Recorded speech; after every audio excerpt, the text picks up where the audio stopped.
L'école de la République ne peut pas se satisfaire d'être une école de l'exclusion. Pourtant, c'est ce qu'elle est. Aux premières lueurs de notre République, notre système scolaire fut érigé en pilier essentiel de notre pacte républicain. Une école émancipatrice, une école pour toutes et tous. Pourtant, 150 ans plus tard, après l'introduction du principe d'une école obligatoire pour tous les enfants, quel constat d'échec.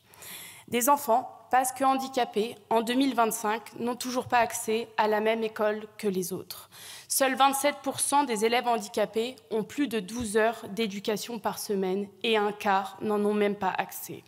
Rendez-vous compte, un enfant sur 4 handicapé dans notre pays n'a pas accès à l'éducation.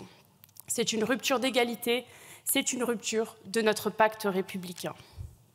Alors que nous partageons tous ce constat, que Madame la rapporteure, vous partagez ce constat, de quoi débattons-nous aujourd'hui? D'une généralisation d'un livret de parcours inclusif, de la mise en place d'un rapport annuel et de donner la possibilité aux enseignants d'avoir des formations. Alors tout ça, c'est très bien, mais on a un peu le sentiment d'avoir été roulé dans la farine.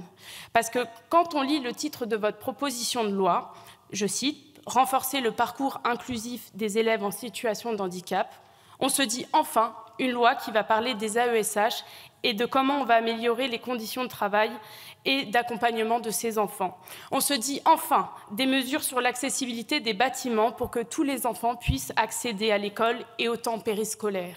On se dit enfin un volet conséquent en matière de formation pour les enseignants et en matière de formation continue pour les AESH.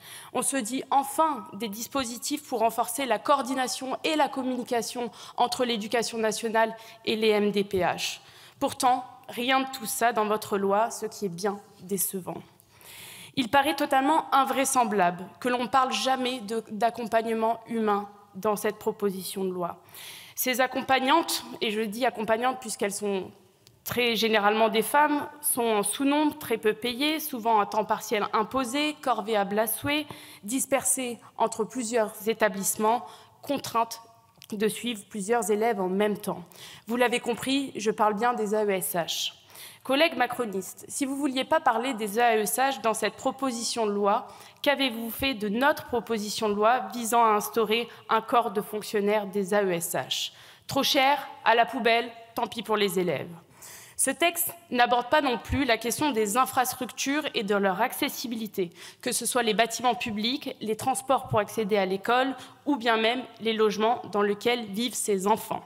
Mais là encore, la Macronie, par sectarisme, refuse la mise à l'ordre du jour de ma proposition de loi pour l'accessibilité réelle des personnes en situation de handicap à leur logement.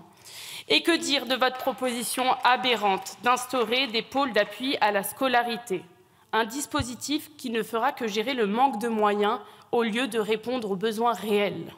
Après les PIAL chargés d'organiser la pénurie de personnel, voici un nouvel outil pour gérer la pénurie de moyens.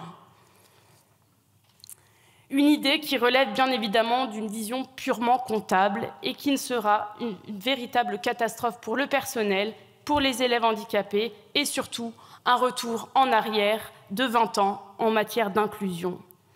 Depuis la loi de 2005 qui a consacré le droit à la scolarisation des élèves handicapés en milieu ordinaire, l'expérience pour ces élèves ne peut être qu'amère. Les moyens humains et financiers manquent.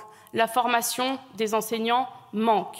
La volonté politique des gouvernements successifs manque.